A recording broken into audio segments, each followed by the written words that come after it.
వాక్యం చెప్పు అని అన్నప్పుడు నేను ఆలోచించాను. దేవుని సన్నిధిలో కనిపెట్టినప్పుడు దేవుడు నాకు గుర్తు చేసింది ఏంటి అని అంటే, దేవుని దృష్టిలో స్త్రీలకు దేవుడు ఎంత గొప్ప ప్రాధాన్యత ఇచ్చాడు అని అనేది, ఎంత గొప్ప స్థానం ఇచ్చాడనేది దేవుడు నాకు గుర్తు చేశాడు. స్త్రీల గురించి చెప్పాలి అని అంటే, ఇంటికి వెళ్ళిన తర్వాత పరిస్థితి ఎలా ఉంటుందంటే, ఒకవేళ భర్తలకు, ఇక్కడ కూర్చున్న భర్తలకు స్త్రీలలో ఇప్పుడు చెప్పే వాక్యంలో ఏమైనా లోటుపాట్లు ఉంటే ఇంటికి వెళ్ళిన తర్వాత చూడంత వాక్యం నీకే చెప్పారు అని అన్నట్టు. పురుషుల కాన్ఫరెన్స్ లేదంటే ఫ్యామిలీ కాన్ఫరెన్స్లో పురుషులను ఉద్దేశించి ఏమైనా పొరపాట్లు జరుగుతున్నాయని చెప్తే, స్త్రీలు ఇంటికి వెళ్ళిన తర్వాత విన్నావా, వాక్యం అంతా నీ గురించే చెప్పాడు పాస్టర్ అని అంటాడు. సో వాక్యము స్త్రీలను గురించి చెప్పాలన్నా, పురుషుల గురించి చెప్పాలన్నా, కుటుంబం గురించి చెప్పాలన్నా అది ఒక సవాలు. కానీ యేసుక్రీస్తు కుటుంబము అనే వ్యవస్థను ఆయన అది మేలు కొరకే దానిని స్థాపించాడు. మరి ఇందాక చదవబడిన వాక్యము గమనిస్తే, అపోస్తల కార్యములు 1వ అధ్యాయం 8వ వచనంలో ఏమనుంది అని అంటే, పరిశుద్ధాత్మ మీ మీదకి వచ్చినప్పుడు మీరు శక్తి నొందెదరు అని. అయితే ఫ్యామిలీ గురించి, స్త్రీ గురించి, ఆత్మతో నడిపింపబడిన స్త్రీ గురించి ఇక్కడ కూర్చున్న వాళ్ళు కుటుంబాన్ని ఏ విధంగా కట్టాలి అని అంటే, మరి ఎఫెసీలకు రాసిన పత్రిక 5వ అధ్యాయము 18వ వచనం చూడండి. ఎఫెసీ 5:18. మరియు మద్యంతో మత్తులై ఉండకుడి, దానిలో దుర్వ్యాపారము కలదు, అయితే ఆత్మపూర్ణులై ఉండుడని. మరి అదే ఎఫెసీలకు రాసిన పత్రిక 6వ అధ్యాయము 11వ వచనంలో ఏమనుంది అని అంటే, మీరు అపవాది తంత్రములను ఎదిరించుటకు శక్తిమంతులగుటకు దేవుడిచ్చు సర్వాంగ కవచమును ధరించుకొనుడి అని.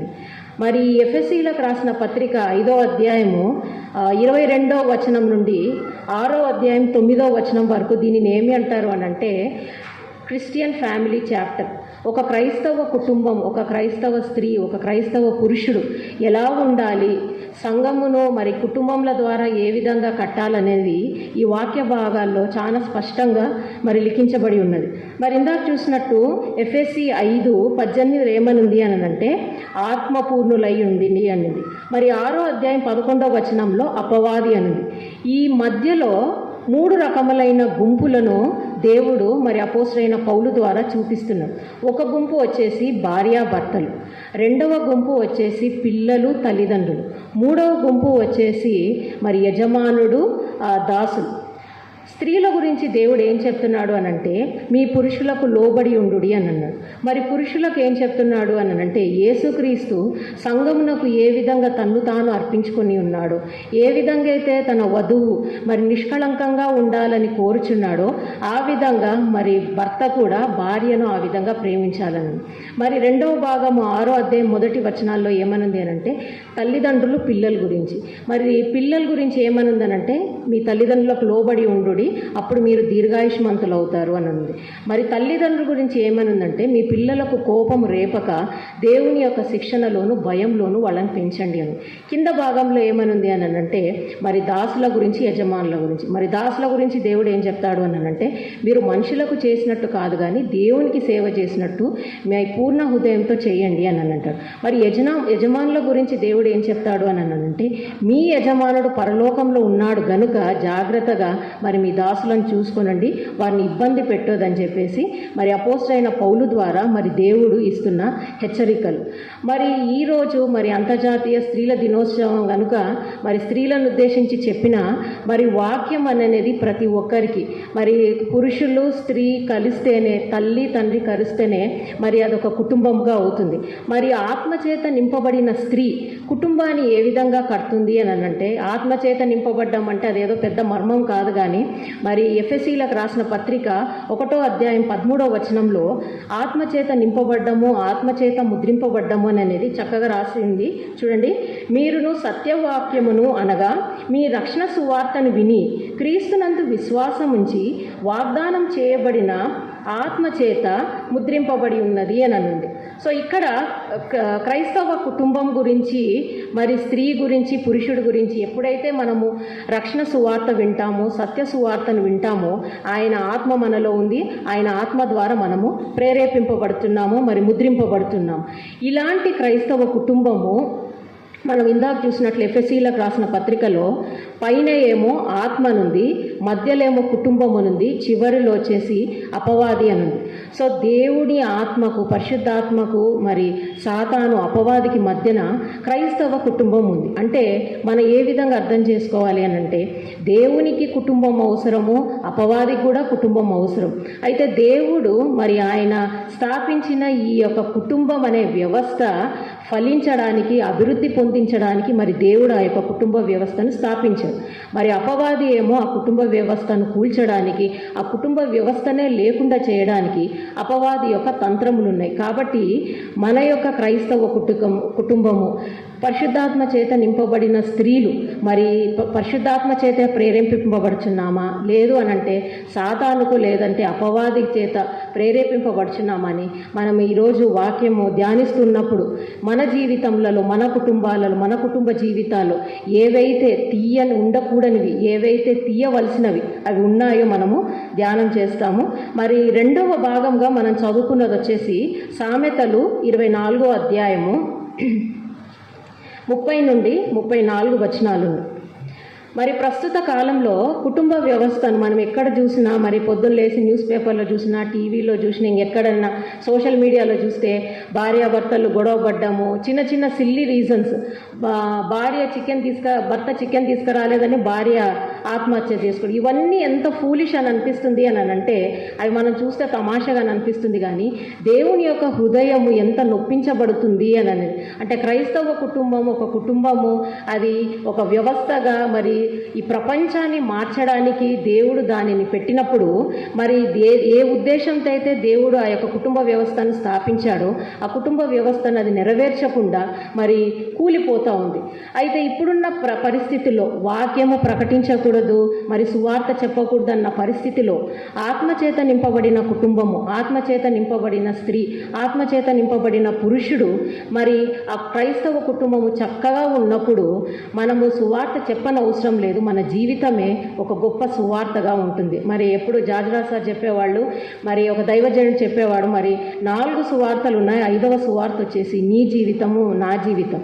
సంఘంలో ఒక రకమైన జీవితము, సమాజంలో ఒక రకమైన జీవితం కాకుండా యేసుక్రీస్తు ముందు ఉన్నట్లు మరి సంఘంలో ఉన్నా, వెలుపల ఉన్నా, ఇంట్లో ఉన్నా ఒకే రకమైన మాదిరికరమైన జీవితము, సాక్ష్యకరమైన జీవితము మనమందరము జీవించాలి. మరి చూడండి, సామెతలు 24వ అధ్యాయము 30 నుండి 34 వచనాలను మనం ధ్యానం చేసినప్పుడు మరి ఈ క్రైస్తవ కుటుంబం సరి లేకపోతే మరి ఇందాక చెప్పినట్లు ఆత్మచేతన ప్రేరేపింపబడాలి, అపవాది చేతనన్న ప్రేరేపింపబడాలి. మరి ఆత్మచేత ప్రేరేపింపబడితే అది ఫలించడి కుటుంబం అవుతుంది, ఫలించడి స్త్రీ అవుతుంది. అపవాది చేత ప్రేరేపింపబడినప్పుడు అది కూలిపోయే కుటుంబం ఉంటుంది. ఈ విధంగా అపవాది చేత కూలిపోయినప్పుడు ఏమవుతుంది అనంటే మరి ప్రకటన 12:10 వచనంలో ఏమనుంది అనంటే, సాతానుడు అపవాది దినమెల్లా దేవుని ఎదుట మన మీద దోషారోపణ చేయించున్నాడు. ఎల్లప్పుడూ మన మీద, ఇంకా మన భాషలో చెప్పాలి, వాడుక భాష చాడీలు చెప్తూనే ఉన్నాడు.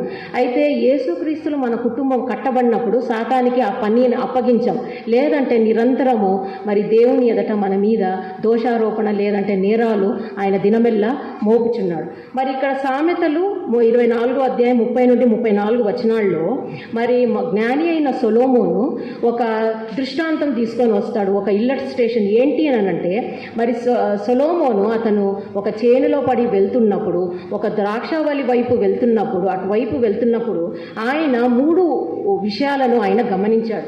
ఏంటి అని అంటే దాని అందంతటా ముండ్ల తుప్పలు బలిసి ఉండెను, దూలగొండ్లు దానిని కప్పి ఉండెను, దాని రాతి గోడ పడి ఉండేను అని ఉంది. మరి ఈ వచనాలు ధ్యానం చేసినప్పుడు ఏమని తెలుస్తుంది అని అంటే ఒక ద్రాక్ష తోట ఉంది, ఒక చేను ఉంది. అయితే సొలొమోను అటువైపు వెళ్తున్నప్పుడు ఇవన్నీ గమనించాడు. ఏం గమనించాడంటే ముళ్ళ తొప్పలు, ఒక పొలంలో మరి ముళ్ళ తొప్పలు ఉండాలని, లేదు అంటే దూలగొండ్లు అంటే కలుపు మొక్కలు, వీడ్స్, అవి ఉండాలని, లేదు అని అంటే రాతి గోడ పడిపోవాలని ఎవ్వరూ కోరుకోరు, అది ప్రతిష్టంగా ఉండాలి అని చెప్పి కోరుకుంటారు. అయితే నేటి క్రైస్తవ కుటుంబాలలో ఈ పరిస్థితులన్నీ చూస్తున్నాం. ఒకటి ఏంటి అని అంటే క్రైస్తవ కుటుంబాల్లో, చాలా కుటుంబాలలో ముండ్ల తొప్పలు అవి బలిసి ఉన్నాయంటే, అవి అనారోగ్యంగా అని చెప్పలేదు, బలిసి ఉన్నాయి అని అంటే అవి బలము పొంది కుటుంబం యొక్క సారమంతా లాగేస్తుంది.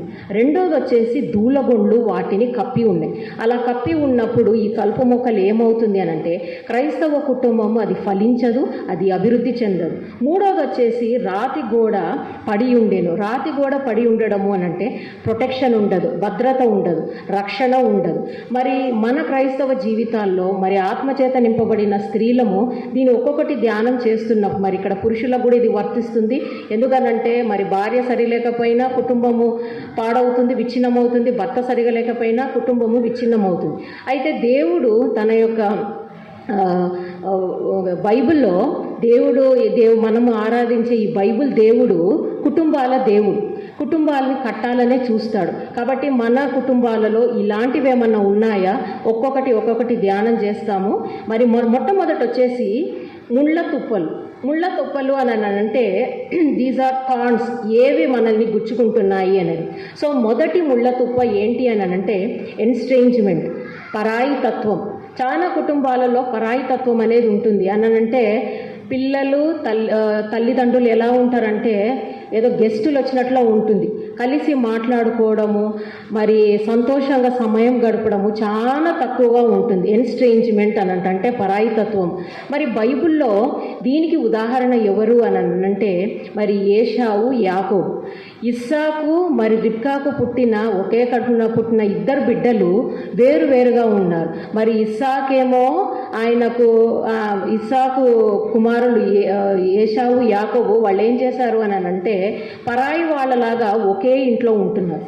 క్రైస్తవ కుటుంబంలో మనం గమనించాల్సింది ఏంటంటే 2 కండిషన్స్ ఫుల్ఫిల్ అవ్వాలి. ఒకటి వచ్చేసి బాధ్యతలు, రెండవది వచ్చేసి భాగ్యము అంటే ప్రివిలేజ్, బాధ్యత అంటే రెస్పాన్సిబిలిటీస్.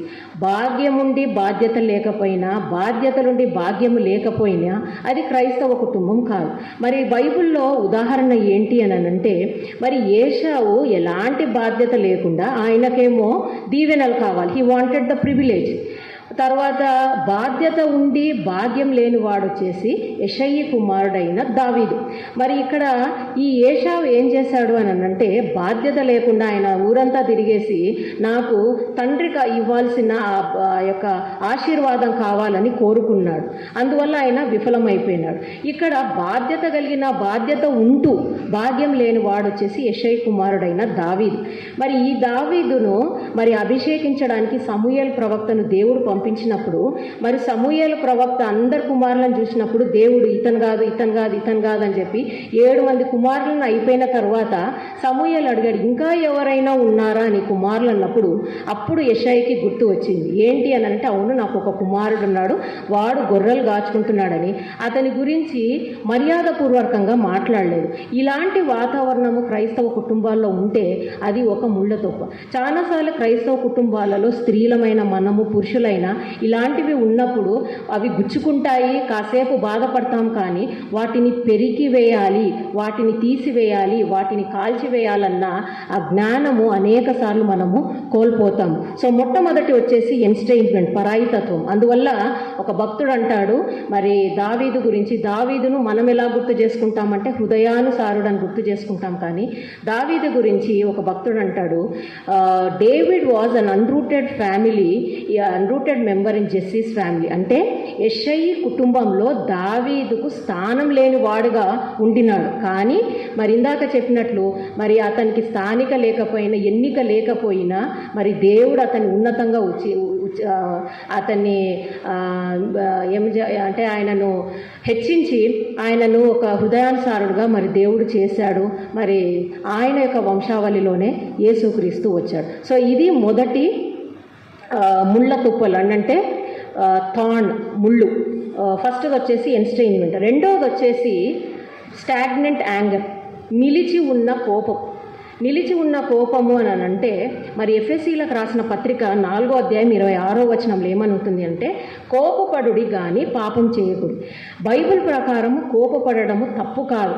కానీ ఆ కోపం అధికంగా ఉండడము, ఎక్కువసేపు ఉండడం వలన ఏమవుతుంది అని అంటే కుటుంబాలు విచ్ఛిన్నమవుతాయి. ఎస్పెషల్లీ ఇప్పుడు ఈరోజు స్త్రీల దినోత్సవము.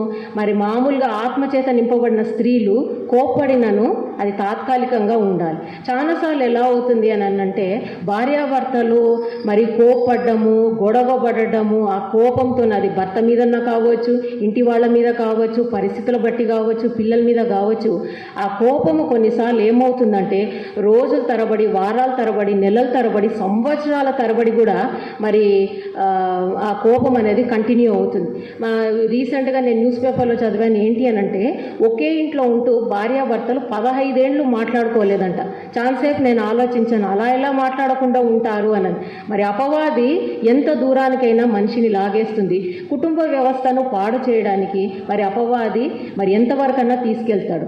నిలిచి ఉన్న కోపం, స్టాగ్నెంట్ యాంగర్, నిలిచి ఉన్న కోపం. మరి చాలాసార్లు క్రైస్తవులు అంటారు యేసుక్రీస్తు కూడా కోప్పడ్డాడు కదా. నిజమే, యేసుక్రీస్తు కోప్పడ్డాడు, కానీ ఆయన మనుషుల మీద కాదు, కానీ మనుషులు చేసే పనుల మీద కోప్పడ్డాడు. మరి దేవాలయంని పాడు చేస్తూ అక్కడ రూపకలు మార్చుకుంటున్నప్పుడు దేవుడు వాళ్ళని శిక్షించాడు, కానీ వాళ్ళ మీద కోపం కాదు, కానీ వాళ్ళు చేస్తున్న పనుల మీద కోపం. అంటే క్రైస్తవ స్త్రీగా, ఆత్మచేత నింపబడిన స్త్రీ, మనకు ఎవరి మీదైతే కోపం ఉంటుందో ఆ కోపాన్ని ఒక మాటలో చెప్పాలి అని అంటే సాయంత్రానికంతా పడక మీదకి వచ్చేసరికి దానిని సమాధి చేయాలి. లేదు అని అంటే ఆ కోపము మనల్ని చంపేస్తూ ఉంది. అయితే మరి స్త్రీలకు కానీ పురుషులకు కానీ క్రైస్తవ బిడ్డలకు కోపం ఎక్కువ ఉన్నప్పుడు మరి జరిగే పరిణామం ఏంటి అని అంటే విచక్షణ కోల్పోతాం. విచక్షణ కోల్పోవడం అనంటే ఏం చేస్తున్నామో తెలియదు. ఆ కోపంలో మనం ఏమైనా చేస్తాం. బెస్ట్ ఎగ్జాంపుల్ వచ్చేసి మరి 1 సమూయేలు 20వ అధ్యాయము 30వ వచనం చూడండి. 1 సమూయేలు 20:30. సౌలు యోనాతాన్ మీద బహుగా కోపపడి, ఆగడగొట్టు దాని కొడుక, నీకును నీ తల్లి మానమునకు సిగ్గు కలుగునట్లు నీవు యెషయి కుమారుని స్వీకరించిన సంగతి నాకు తెలిసినది కాదా? చాలాసార్లు దీన్ని బట్టి మనం ఆలోచించాల్సింది ఏంటంటే కోపం వచ్చినప్పుడు యూజువల్గా ఏం చేస్తారంటే భార్యలు భర్త వాళ్ళ తరపున, అంటే భర్త తరపున వాళ్ళని తిడుతుంటారు. మీ వాళ్ళ వల్లనే ఇదైంది, మీ వాళ్ళు ఇట్లా చేసినారు కాబట్టి అట్లా అయిందని. భర్తలు కూడా నువ్వు అట్లా చేసినావు, మీ వాళ్ళు అట్లా చేసినారు, మీ తమ్ముడు అట్లా చేసినాడు, మీ అన్న అట్లా చేసినాడు అని. ఈ విధంగా చేయడం వలన ఏమవుతుందంటే తెలియకుండానే దుర్భాషలాడతాం. దుర్భాషలాడినప్పుడు ఏమవుతుందంటే పరిశుద్ధాత్మ దేవుడు నొప్పింపబడతాడు. మరి ఇందాక మనం ఆలోచించినట్లుగా ఆయన ఆత్మచేత ముద్రింపబడినప్పుడు అని అంటే ఆయన ఆత్మ మనలో ఉన్నప్పుడు ఆయనను నొప్పించే పనులు మనం ఏవి చేయకూడదు. సో ఫస్ట్ వచ్చేసి ఎన్స్ట్రేంజ్మెంట్, పరాయితత్వము. రెండోది వచ్చేసి స్టాగ్నెంట్ యాంగర్, నిలిచి ఉన్న కోపాన్ని. సో కోపాన్ని మనము చంపేయాలి. కోపాన్ని చంపకపోతే విచక్షణ మనము కోల్పోతాం. మరి మూడోది వచ్చేసి ఏంటి అని అంటే ల్యాక్ ఆఫ్ మ్యూచువల్ ట్రస్ట్. ఒకరినొకరు మనము నమ్మకపోవడం, అపనమ్మకము అని అనేది. మరి బైబిల్లో బెస్ట్ ఎగ్జాంపుల్, గొప్ప సాదృశ్యం ఏంటి అని అంటే 2వ రాజులు 4వ అధ్యాయంలో చూడండి. 2వ రాజులు 4వ అధ్యాయము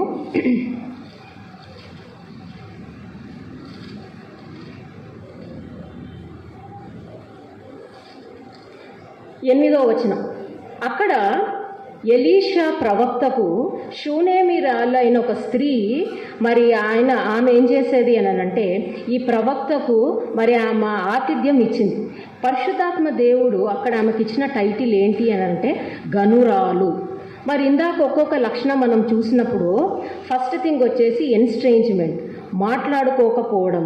మాట్లాడుకోకపోతే ఏమవుతుంది అని అంటే ఆ గ్యాప్ పెరిగిపోతుంది. తల్లి తండ్రి, మరి భార్య భర్తకు, తల్లిదండ్రులు బిడ్డలకు, బిడ్డలకు తల్లిదండ్రులకు ఆ వ్యత్యాసం అనేది పెరుగుతూనే ఉంటుంది. అలా కాకూడదు అని అంటే ఏక మనసులై మీరు మాట్లాడుకోనండి అని ఉంది. ఏక మనసులై దేవునిలో నిలిచి ఉండు అని మరి 1 పేతురు 3వ అధ్యాయము 8వ వచనంలో ఉంటుంది. ఇక్కడ గనురాలైన ఆ స్త్రీ ఎందుకు గనురాలు అని అంటే మరి ఇందాక చూసినట్లు ఆమెకు కోపం లేదు.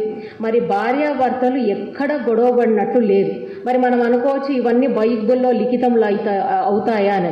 మరి దేవుని వాక్యం ఎట్లా ఉంటుందంటే స్పష్టంగా ఉంటుంది, దాంట్లో దాపరికం లేదు.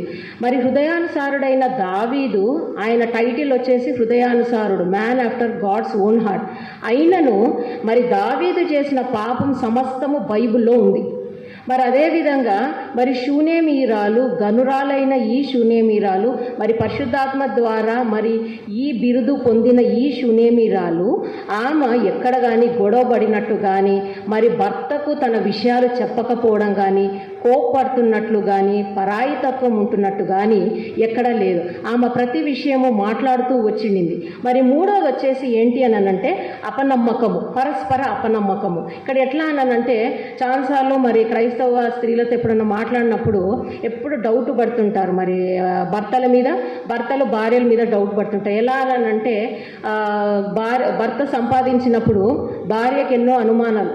నా భర్త ఏమైనా వాళ్ళోళ్ళకి ఇస్తున్నాడేమో, నాకు తెలియకుండా ఆయన సంపాదన ఎక్కడైనా ఇస్తున్నాడేమో అని భార్యలు భర్తల గురించి అంటారు. భర్తలు భార్యల గురించి వాళ్ళకి ఎన్నో అనుమానాలు. ఈ విధంగా పరస్పరము ఒకవేళ అపనమ్మకం ఉంటే కుటుంబము కట్టబడదు. సాతానుకు ఒక్క ముళ్ళు చాలు కుటుంబాన్ని విచ్ఛిన్నం చేయడానికి. ఎక్కడైతే ముళ్ళున్నాయో ఈ ఆత్మచేత నింపబడిన క్రైస్తవ స్త్రీలైన మనము వాటిని కనుగొనాలి, వాటిని పెరిగివేయాలి. ఇక్కడ మరి సామెతలు ఏమనుంది అంటే ఒక చేననుంది, ద్రాక్షవళి అనుంది. ఈ ద్రాక్ష తోట అనేది క్రైస్తవ కుటుంబానికి సాదృశ్యమై ఉన్నది. మరి ఇక్కడ ఈ శూనేమీరాలు భర్తతో అన్నీ మాట్లాడుతుంది. ఒక ప్రవక్త వస్తున్నాడు కదా ఎలీషా, మరి ఆయన దేవుని ఆత్మచేత నింపబడిన వాడు కదా అని ఆమె డిస్కస్ చేస్తుంది భర్తతో. ఏమనంటే చూడండి, 2వ రాజులు 4వ అధ్యాయము 10వ వచనం.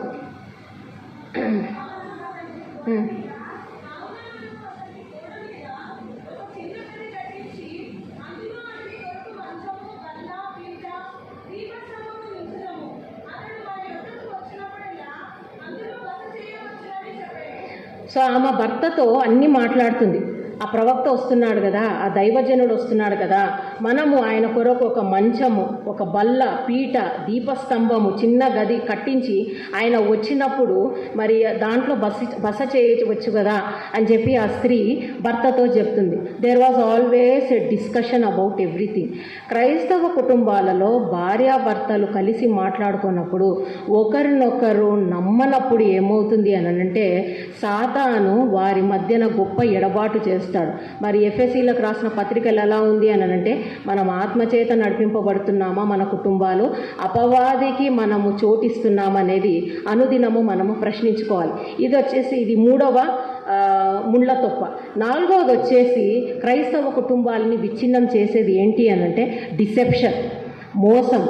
మరి బైబిల్లో కుటుంబంలో ఒకరికి తెలియకుండా ఒకరు మోసం చేయడం, పరస్పరం మోసం చేయడం ఎక్కడ అని అంటే మరి ఏశావు, యాకోబు, ఇస్సాకు, రిబ్కా.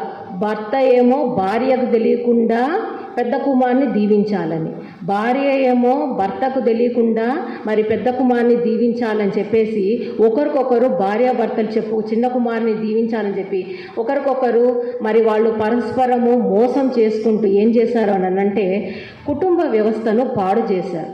మరి ఇస్సాకు, రిబ్కా యొక్క వివాహ పరిస్థితి చూస్తే దేవుని చిత్త ప్రకారమే జరిగింది. చెప్పాలి అని అంటే వాళ్ళు పెళ్లి చేసుకునే ముందు, వివాహం చేసుకునే ముందు ఇప్పట్లాగా పెళ్లి చూపులు లేవు, కట్న కానుకలు లేవు. కానీ సంసారం మాత్రము దేవుని చిత్తంలో జరగలేదు. ఎందువలనంటే పరస్పరము వాళ్ళు మోసము చేసుకునటం వలన ఏమైంది అనంటే తల్లి చనిపోయే టైంకి మరి పెద్ద కుమారుడు, చిన్న కుమారుడు ఒకరినొకరు చంపుకునేంత వరకు వచ్చింది.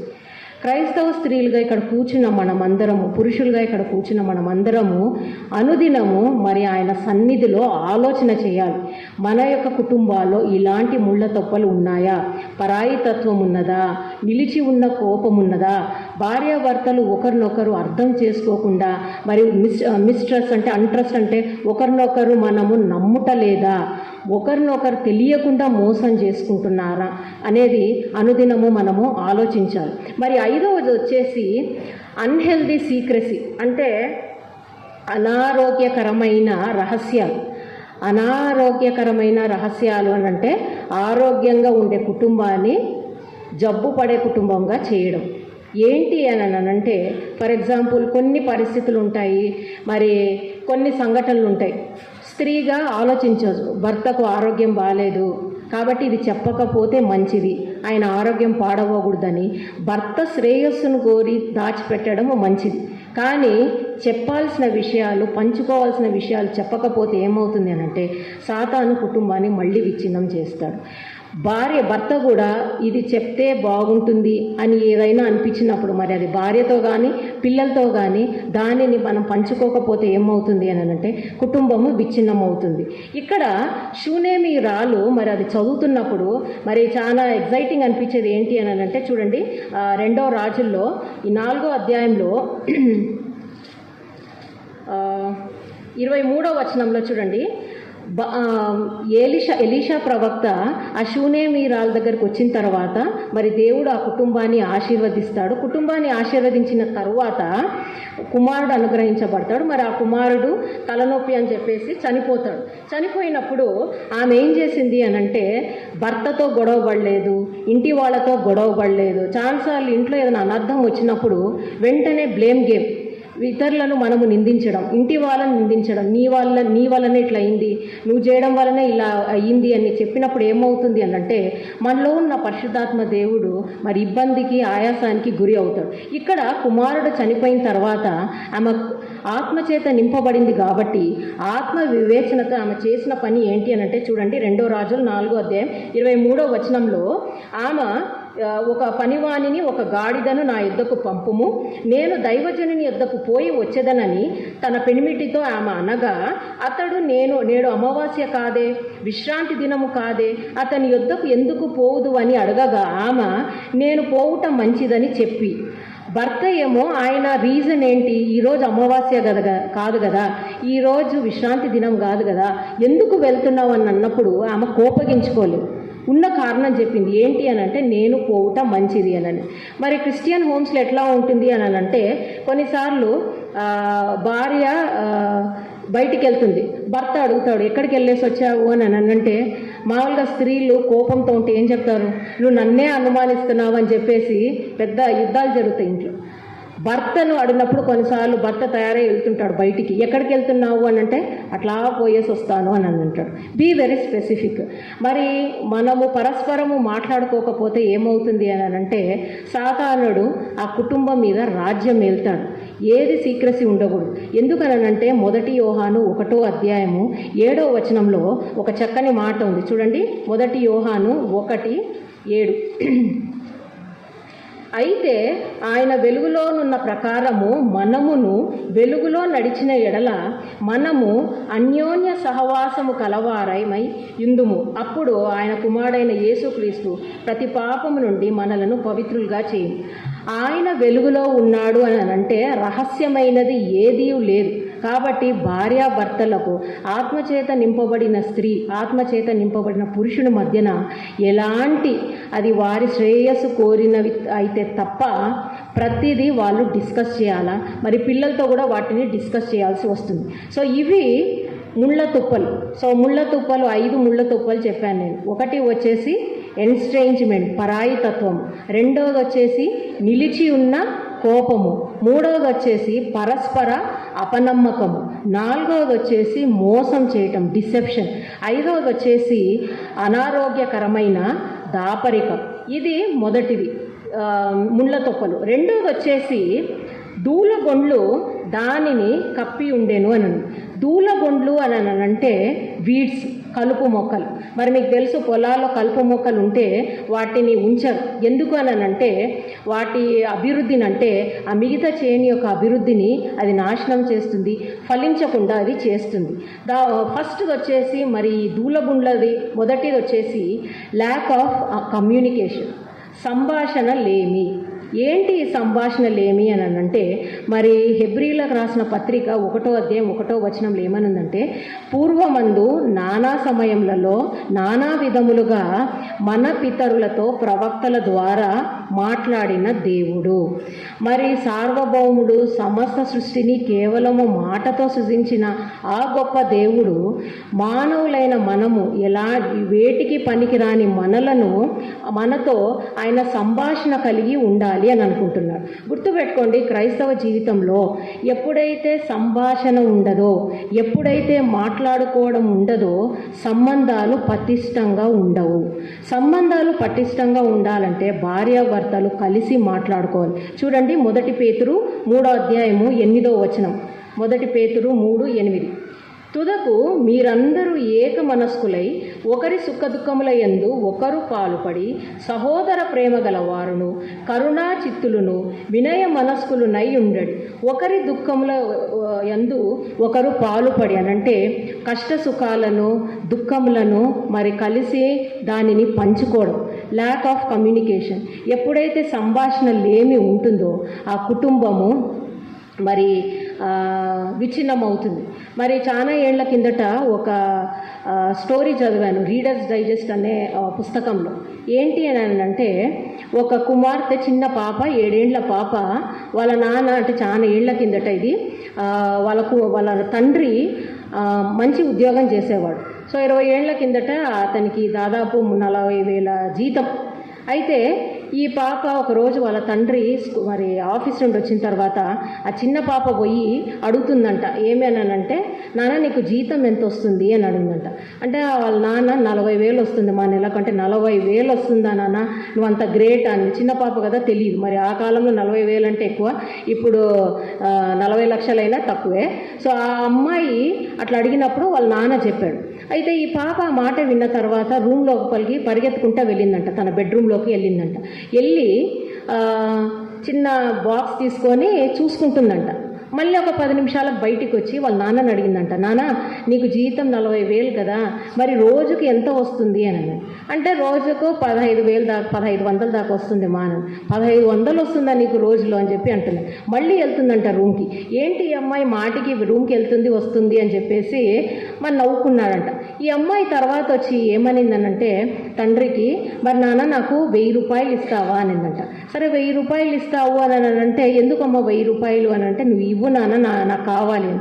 సరే ఈ పాప, చిన్న పాప, ఈ అమ్మాయికి డబ్బు ఇస్తే ఏం చేస్తుంది, మళ్ళీ నేనే తీసుకోవచ్చు కదా, ఈ అమ్మాయి ఎక్కడ పోతుంది, ఏం కొనుక్కుంటుందని చెప్పేసి వాళ్ళ నాన్న ఏం చేశారంటే 1,000 రూపాయలు ఇచ్చారు. ఈ అమ్మాయి ఆ 1,000 రూపాయలు తీసుకొని తన బెడ్రూమ్లో ఉన్న తన బాక్స్, ఆ కిట్టే ఉంటుంది కదా, దాంట్లో ఆ పిగ్గీ బ్యాంక్ అంటారు కదా, దాంట్లో మరి 500 ఉందంట. ఈ 1,000 రూపాయలు, ఈ 500 అన్నీ తీసుకొని వాళ్ళ నాన్న దగ్గరికి తిరిగి పరిగెత్తుకుంటా వెళ్ళిందంట. పరిగెత్తుకుంటా వెళ్ళి ఆమె ఏం చేసింది అని అంటే, వాళ్ళ నాన్న దగ్గర పెట్టిందంట. వాళ్ళ నాన్న చెయ్యి చూపించానంటే, చెయ్యి చూపించినప్పుడు ఆ 1,500 చేతిలో పెట్టింది.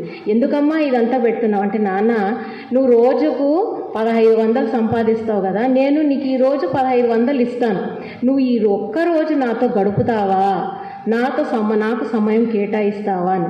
ఇది చదువుతున్నప్పుడు నాకు చాలాసార్లు నాకు బాధ అనిపించింది. ఏంటి అని అంటే, కొన్నిసార్లు మన పిల్లలు తల్లిదండ్రుల సమయం కోరుతారు, భార్య భర్త సమయం కోరుతాడు, భర్త భార్య సమయం కోరుతుంది. ఇప్పుడు స్త్రీలు ఇంతమంది ఉన్నారు, పురుషులు తక్కువ మంది ఉన్నారు కాబట్టి చెప్పవలసి ఉంటుంది. చాలాసార్లు స్త్రీలలో ఎట్లా అవుతుంది అని అంటే, రోజంతా మరి పని చేసే వాళ్ళైతే ఓకే, జాబ్ హోల్డర్స్ అయితే, మరి ఇంట్లో కూర్చున్న వాళ్ళు పని చేయరని నేను చెప్పాను. చెప్పాలంటే వాళ్ళే ఎక్కువ పనులు చేస్తారు. కానీ వాళ్ళు ఏం చేస్తారు అని అంటే, భర్త సాయంత్రం వచ్చేసరికి భర్తతో సమయం గడపరు. ఎలా ఉంటుందంటే, ఇంటి పనులతోనో, లేదు అని అంటే భర్త ఒకవేళ 6:30, 7కి వచ్చినంటే టీవీలోనో ఫోన్లో నిమగ్నం అయిపోతే ఏమవుతుంది అని అంటే, భర్తకు ఉండాల్సిన ప్రేమ భార్య పట్ల అది ఉండదు, సన్నగిల్లిపోతుంది. ఎందుకంటే సాతాను ప్రవేశిస్తాడు. మరి భార్యకు కూడా భర్త సరి అయిన సమయము ఇవ్వాలి. Lack of communication. కలిసి కూర్చొని కనీసం ఒక అరగంటన్నా మన భార్య భర్తలు కలిసి మాట్లాడాలి. మరి ఇది వరకు సాతాను ఏం చేసేవాడంటే, కుటుంబ వ్యవస్థను విచ్ఛిన్నం చేయడానికి మరి కొన్ని ఏళ్ల కిందట మనము వెండితెర అంటే సిల్వర్ స్క్రీన్ సినిమాలు, అది ఇంకా 3 గంటలు నోరు తెరిచి చూస్తే చెయ్యి ఆరింది కూడా తెలియదు. భోజనం ప్లేట్లో పెట్టుకున్నప్పుడు చెయ్యి ఆరింది కూడా తెలియదు. ఆ రకంగా చూస్తాం.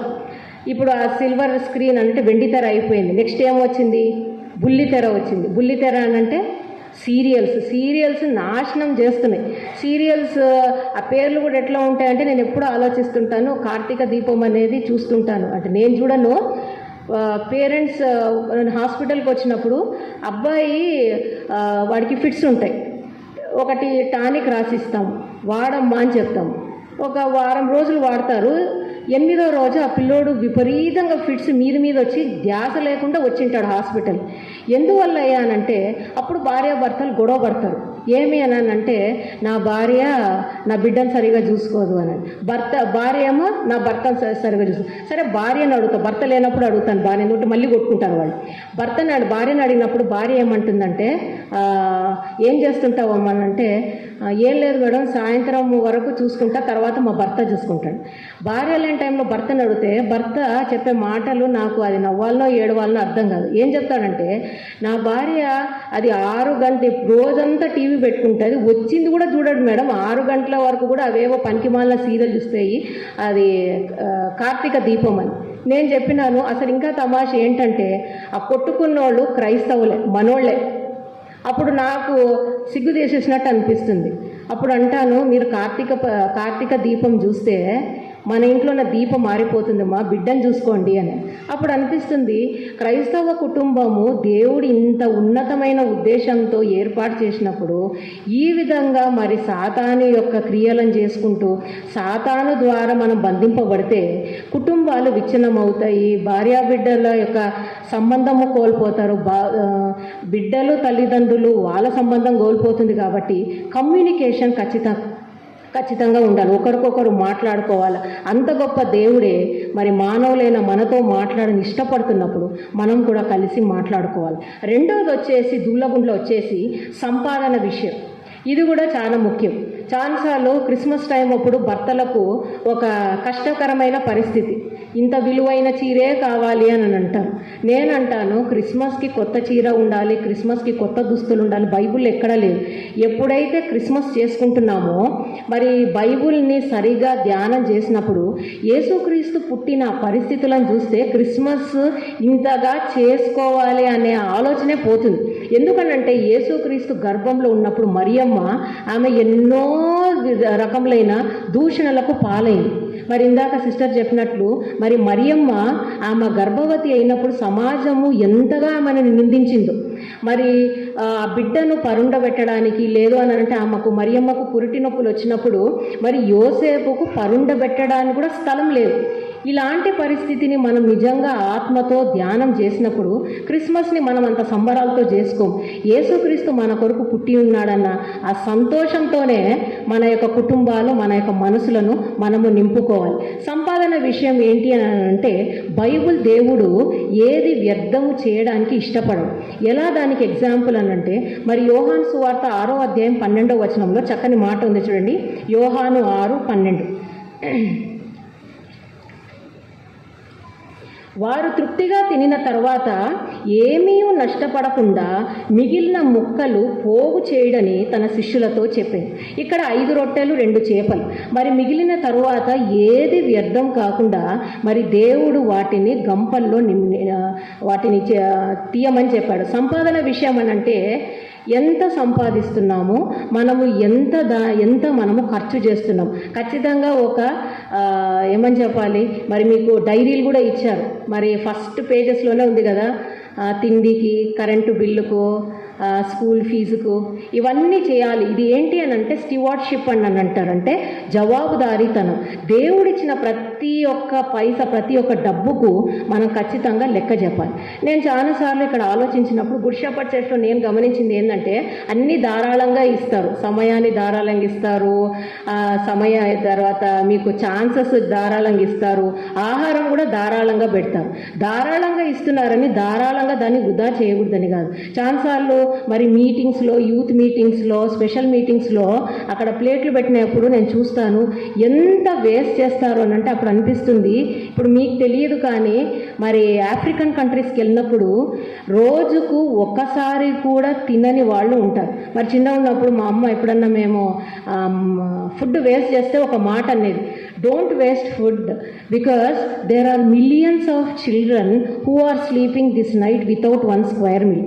లక్షల మంది బిడ్డలు ఆహారం లేకుండా చనిపోతున్నారు. అంటే స్టార్వేషన్ డెత్, వాళ్ళు ఇంకా కృషించిపోతున్నారు తిండి లేక.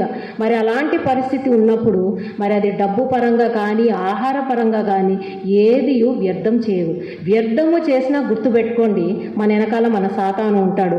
సాతాను కుటుంబాన్ని పాడు చేస్తాడు. అందుకే క్రైస్తవ కుటుంబాల్లో చాలా మంది అప్పుల పాలవుతారు.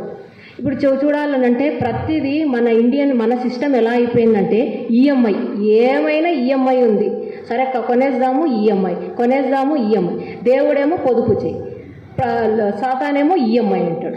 ఈ గోలలో పరిశుద్ధాత్మ స్వరము వినపడదు. ఎందుకంటే మరి 29వ కీర్తనలో ఆ స్వరం ఎలా ఉంటుంది అని అంటే ఆ స్వరము మెల్లనైన స్వరము.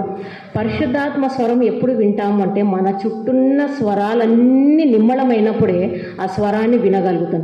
మరి క్రైస్తవ కుటుంబాలు, క్రైస్తవ స్త్రీలుగా ఇక్కడ ఉన్న వాళ్ళందరూ క్రైస్తవ పురుషులు, మరి మనము ఒకరితో ఒకరు మాట్లాడుకుంటున్నామా? మనకు దేవుడిచ్చిన ఈ యొక్క డబ్బును కానీ మరి ఏదైనాను జాగ్రత్తగా కాపాడుకుంటున్నామా?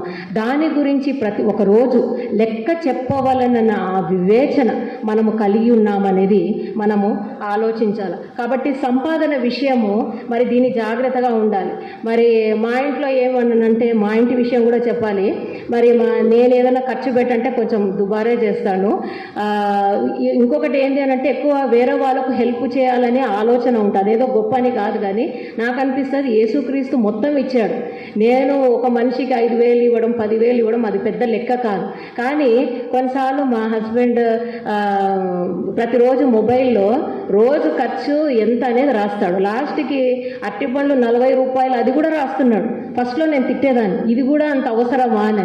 అప్పుడు ఏమన్నానంటే దేవుడు నాకు గుర్తు చేసింది, ప్రతి ఒక్క విషయం గురించి లెక్క చెప్పాలి. చాలాసార్లు లైట్గా తీసుకున్నాం. సంపాదన విషయం కానీ మన దగ్గర ఉన్న వస్తువుల విషయం కానీ లైట్గా తీసుకున్నప్పుడు ఏమవుతుందంటే పరిశుద్ధాత్మ దేవుడు మరి నొప్పింపబడతాడు. మరి మూడోది వచ్చేసి మరి వీటన్నిటికంటే ముఖ్యం ఇంకొక మాట ఏంటి అని అంటే దేవుని యొక్క కుటుంబము, ఆత్మచేత నింపబడిన కుటుంబము వర్ధిల్లాలి అంటే ఫస్ట్ థింగ్ ఏం చేయాలంటే ప్రతి క్రైస్తవ కుటుంబం సంపాదన వచ్చిన వెంటనే దేవునికి 10% పక్కన పెట్టేసేయాలి. నేను మొదటి నుండి అదే చేస్తాను. ఏ సంపాదన వచ్చినట్టే ఫస్ట్ 10%, ఆ తర్వాతనే ఏదైనా.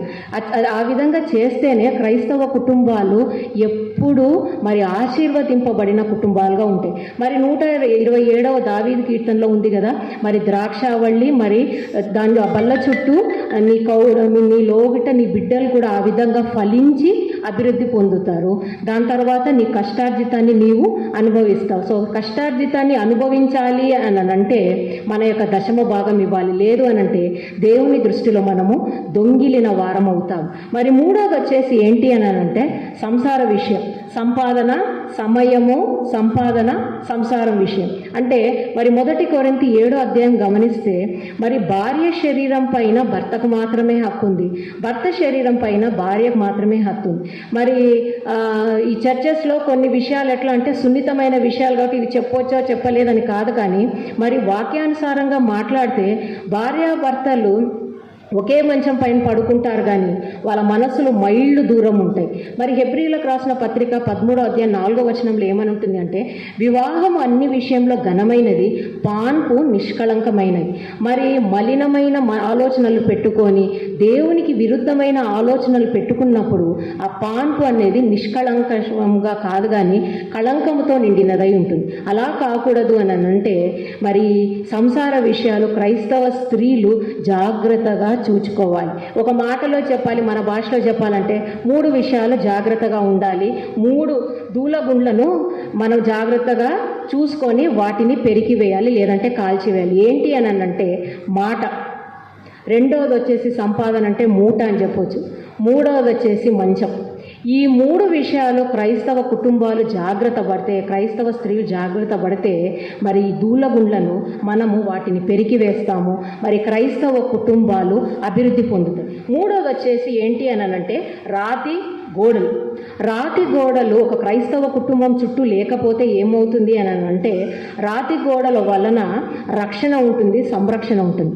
రాతి గోడలు పడిపోయి ఉంటే ఏమవుతుందంటే రక్షణ ఉండదు. అపవాది ఆ కుటుంబాలను విచ్ఛిన్నం చేయడానికి చాలా సులువుగా ఉంటుంది. చూడండి, మరి ఏంటి మన క్రైస్తవ కుటుంబాలలో ఎలాంటి రాతి గోడలు కట్టాలి అని అంటే, సంఖ్యాకాండము 9వ అధ్యాయము సంఖ్యాకాండము 9వ అధ్యాయంలో 15వ వచనం నుండి 23 వచనాల్లో కొన్ని విషయాలు ఏవి మన యొక్క కుటుంబాలలో పడిపోయిన గోడలు అని అంటే, మొదటిది వచ్చేసి చూడండి, మేఘము. మరి 15 నుండి 22 వచనాలు మేఘం అనేక సార్లు ఉంది చూడండి. మరి 15వ వచనంలో ఉంది, తర్వాత 16వ వచనంలో మేఘం అని ఉంది, 17వ వచనంలో, 18వ వచనంలో ఉంది, 18వ వచనం చివరి వచనంలో ఉంది, 19లో ఉంది, 20లో ఉంది. దాదాపు 10-15 సార్లు మేఘము అనే మాట ఉంది. ఈ మేఘము దేనికి సాదృశ్యం అని అంటే దేవుని ఆత్మకు సాదృశ్యం. మరి ఇందాక మనం విన్నాము, దేవుని మాటలు విని ఆయన సత్య సువార్తను మనం తెలుసుకున్నప్పుడు అదే ఒక ఇండికేషన్ అనమాట, మనము దేవుని ఆత్మ చేత నింపబడి ఉన్నాము అని. సో దేవుని ఈ మేఘము అనేది దేవుని ఆత్మకు సాదృశ్యం. మరి దేవుని ఆత్మ చేత నడిపింపబడినప్పుడు ఏమవుతుందంటే ఆత్మ వివేచన కలిగి ఉంటుంది. వివేకము, డిజర్న్మెంట్, ఏది మంచి ఏది చెడు, ఏ డెసిషన్ తీసుకోవాలా, ఏమి చేయాలి, ఈ వివేచన అంతా ఆత్మచేత నడిపింపబడిన కుటుంబము. మరి వాళ్ళు ఆ రకంగా ఆత్మచేత నడిపింపబడిన స్త్రీ, ఆత్మచేత నడిపింపబడిన పురుషుడు ఇలాంటి డెసిషన్స్ తీసుకోవచ్చు అన్నమాట. రెండవది వచ్చేసి ఏంటి అని అంటే యెహోవా మాట. మరి చూడండి, 15వ అధ్యాయం నుండి 23 వచనాల్లో అనేక చోట్ల మరి యెహోవా మాట అనుంది, యెహోవా నోటి మాట, యెహోవా నోటి మాట అనుంది. దేవుని మాట ఏంటి అని అంటే అది ఏం కలిగిస్తుంది అని అంటే వివేకం. మొదటిది వచ్చేసి మేఘము, వివేచన, ఆత్మ వివేచన. రెండవది వచ్చేసి వివేకం, వైజ్ డెసిషన్ మేకింగ్. చాలాసార్లు కుటుంబాలలో ఏదైనా గొప్ప కీలక నిర్ణయం తీసుకోవాలంటే కన్ఫ్యూజన్లో ఉంటాం. కొన్నిసార్లు తప్పుడు నిర్ణయాలు తీసుకుంటాం, కొన్నిసార్లు హాని కలిగించే నిర్ణయాలు తెలియకుండా తీసుకుంటాం. ఇలా కాకూడదు అని అంటే యెహోవా మాట. యెహోవా మాట అంటే ఏంటి అని అంటే ఆయన నోటి నుండి వెలువడే మాట. ఏంటి ఆయన నోటి నుండి వెలువడే మాట అని అంటే ఆ మాట మనకి ఎట్లా తెలుస్తుంది అని అంటే మరి వాక్యము ధ్యానం చేసినప్పుడు, కుటుంబ ప్రార్థన ఉన్నప్పుడు. చాలాసార్లు కుటుంబ ప్రార్థనలో తెలియకుండానే మనము దేవుని యందు భయభక్తులు ఉండి శ్రద్ధ కలిగి కుటుంబ ప్రార్థన చేసినప్పుడు అనేక సార్లు మనతో కానీ, పిల్లలతో కానీ, తల్లిదండ్రులతో కానీ దేవుడు స్పష్టంగా తన యొక్క మాట ద్వారా, తన యొక్క వాక్యం ద్వారా మనతో మాట్లాడతాడు. మరి ఇక్కడ కూర్చున్న సంఘస్థులందరికీ మరి దేవుని పేరిట అడిగేది ఏంటి అని అంటే, ఎంతమంది క్రైస్తవ కుటుంబాలలో కుటుంబ ప్రార్థన ఉన్నది? ఇంగ్లీష్లో ఒక మంచి మాట ఉంది, a family that prays together stays together. కలిసి ప్రార్థన చేసినప్పుడు దేవుడు ఆ కుటుంబాన్ని పటిష్టంగా ఉంచుతాడు, ఆ కుటుంబాన్ని బలంగా ఉంచుతాడు. మరి అలాంటి కుటుంబ ప్రార్థన మరి ప్రతి ఒక్క కుటుంబాల్లో మరి చేయాలని మరి మనస్ఫూర్తిగా దేవుని పేరట మిమ్మల్ని అందరినీ మరి ప్రేరేపిస్తున్నాను. ఒకవేళ ఉంటే దేవునికి వందనాలు, ఒకవేళ లేకుంటే దయతో ఈ రోజు నుండి దేవునికి మనము సమయము కేటాయిద్దాం. మరి మూడోది వచ్చేసి ఏంటి అని అంటే మందిరము. మందిరం అనేది ఉంది. దేవుని మందిరము ఎక్కడ ఉంటే మరి దేవుని యొక్క మేఘం అక్కడ ఉండేది. ఎన్ని రోజులు ఆ మేఘం అట్లా ఉంటుందో వాళ్ళందరూ అక్కడ ఇశ్రాయేల్ అలానే నిలిచిపోయేవాళ్ళు. ఎప్పుడైతే మేఘం కదిలేదో మందిరం కూడా కదిలేదు. ఈ మందిరము అంటే మందిరముకు వెళ్ళడం వలన వచ్చేది ఏంటి అని అంటే డివోషన్, అంటే దేవుడు మనకిచ్చిన ఈ సంఘముతో అనుబంధం కలిగి ఉండడం. చాలాసార్లు క్రైస్తవ కుటుంబాలు, క్రైస్తవులు ఎలా వస్తారు అని అంటే ప్రతి ఆదివారం మందిరానికి రావాలంటే అదేదో పద్ధతిగా రావడము, అంటే అది ఏదో అలవాటు చొప్పున రావడం కాదు, కానీ నిజంగా ఆత్మతో సత్యముతో ఆరాధించాలి అన్న ఆలోచన కలిగిన క్రైస్తవులు మరి నేటి క్రైస్తవ సమాజంలో చాలా తక్కువ మంది ఉన్నారు. అందువల్ల ఏమవుతుందంటే మనం ప్రతి వారము ఆదివారము దేవుని మందిరానికి వెళ్ళి కీర్తించినా స్తుతించినా అది ఏమవుతుందంటే అది పెదవుల నుండి ఉంటుంది తప్ప హృదయం నుండి ఉండదు. అందువలన చాలాసార్లు క్రైస్తవ కుటుంబాల్లో ఏళ్ల తరబడి ప్రార్థన ప్రార్థన చేసినా కొన్ని సమస్యలు అలానే ఉండిపోతాయి. ఎప్పుడైతే దేవుని మందిరాన్ని ప్రేమిస్తామో, దేవుని మందిరంలో కూర్చోవడం ఇష్టపడతామో, అప్పుడు దేవుడు ఏం చేస్తాడు అంటే ఆ కుటుంబాన్ని ఆశీర్వదిస్తాడు. మామూలుగా చర్చెస్లో ఎలా నేను గమనించింది ఏంటంటే, కూర్చొని ఆలోచించినప్పుడు మరి వాక్యం చెప్తున్నప్పుడు కొంతమంది ఇంట్రెస్ట్తో వింటారు, కొంతమంది ఇంట్రెస్ట్తో విన్నారు, కొంతమంది ఆలోచన ఎక్కడ ఉంటుంది. వరల్డ్ టూర్ ప్రపంచం అంతా తిరిగేసి ఉంటుంది. ఇంట్లో వంట, భర్త ఏం చేస్తున్నాడో, భార్య ఏం చేస్తుందో, ఇంటోళ్ళు ఏం చేస్తున్నారో ఇది ఉంటుంది. మరి భర్తలు అట్లయితే ఉంటారో భార్యలు అలానే ఉంటారు.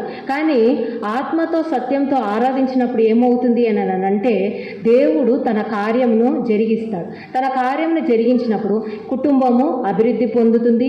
ఈ దూలగుండ్లు, ఈ కలుపు మొక్కలు, ఇవన్నీ నాశనం అయిపోతే వాటిని పెకిలించి వేస్తాం. మరి 4వది వచ్చేసి ఏంటి అని అంటే సంఖ్యాకాండంలోనే ఉంది. ఈ 9వ అధ్యాయం ఏంటి అని అంటే మోషే ఇశ్రాయేలీలకు సీనాయి పర్వతం మీద ఇచ్చిన ఇన్స్ట్రక్షన్స్, కొన్ని సూచనలు. దేవుని యొక్క సేవకుణ్ణి ప్రేమించాలి. దేవుని యొక్క సేవకుణ్ణి ప్రేమించినప్పుడు ఏమవుతుంది అని అంటే డిసిప్లిన్ వస్తుంది. ఎందుకంటే మోషే గురించి ద్వితీయోపదేశకాండం చివరి అధ్యాయం 34వ వచనం చివరి వచనాలు ఏమనుంది అని అంటే, దేవునితో ముఖాముఖిగా స్నేహితుని వల్లే మాట్లాడిన మోషే వంటి ప్రవక్త నేటి వరకు లేడు అని. అలాంటి మోషేతో సంబంధం కలిగిన ఇశ్రాయేలు అందరూ ఆశీర్వదింపబడినారు. డిసిప్లిన్ కూడా వచ్చింది అనంటే క్రమశిక్షణ కలిగి ఉన్నది. మరి ఇక్కడ కూర్చుంటున్న మనమందరము క్రైస్తవ కుటుంబాలుగా ఉంటున్న మనము మరి ఇంట్లో గృహ కూడిక ఉందా? మరి అనుదినము మనము ఫ్యామిలీ ప్రేయర్ చేసుకుంటూ కుటుంబ ఆరాధన జరిగిస్తున్నామని పిల్లల్ని ఏ విధంగా తరబీదు చేయాలి అని అంటే, ప్రాబ్లం వచ్చినప్పుడు, ఏదైనా కష్టం వచ్చినప్పుడు మన పిల్లలు మనం ఎవరిని సేవిస్తున్నామో వారిని తెలుసుకోవాలి. లేదు అని అంటే ఎట్లా ఉంటుందంటే నామినల్ క్రిస్టియన్స్, ఏదో నామకే వాస్తే ఆరాధనకు వస్తారు, మరి సంఘానికి వెళ్ళిపోతారు, సంఘం నుండి వెళ్ళిపోతారు. మరి ఎట్లా ఉంటుంది అని అంటే ప్రార్థన చేస్తున్నప్పుడు, వాక్యం చదువుతున్నప్పుడు చాలామంది అనాలోచితంగా ఉంటారు. అయితే అందరూ హ్యాపీగా యూనివర్సల్గా ఉండేది ఎప్పుడు అని అంటే, ఎప్పుడైతే సంఘ కాపరి లేచి మళ్ళీ సెలవు కీర్తన ఆశీర్వాదం ఇస్తే అప్పుడు అందరూ హ్యాపీగా ఉంటారు. ఎందువల్ల అంటే ఇప్పుడు ఇంటికి పోవచ్చు, తినొచ్చు, ఎంజాయ్ చేయొచ్చు అని. కానీ మరి ఇందాక క్రైస్తవ స్త్రీలు మన సావాసం వాళ్ళు చక్కటి పాట పాడారు. క్రైస్తవ స్త్రీలారా మీరందరూ సాక్షులు. మరి భర్తతో గొడవ పరిస్థితులు బాలేవు, మరి పరిస్థితులు కఠినకరంగా ఉన్న ఇంట్లో అని అంటే కంప్లైంట్ స్టార్ట్ ప్రైజింగ్ గాడ్. మరి పరస్పరము దూషించుకొనకుండా, పరస్పరం ఒకరి మీద ఒకరు చెప్పుకోకుండా దేవుని స్తుతించడం ఆరంభించండి. కుటుంబ ప్రార్థన లేకపోతే మరి కుటుంబ ప్రార్థనను మొదలు పెట్టండి.